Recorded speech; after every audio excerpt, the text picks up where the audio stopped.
You ask Tiger to solve. This deals with linear equations with one unknown. The final result is x equals 21. Let's solve it step by step. Group all x terms on the left side of the equation. Subtract 7x from both sides. Group like terms.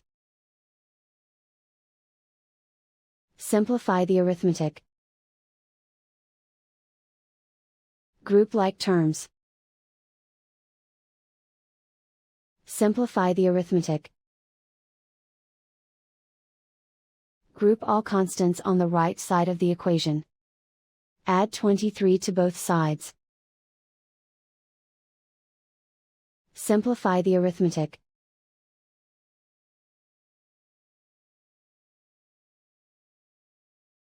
And so the final result is x equals 21.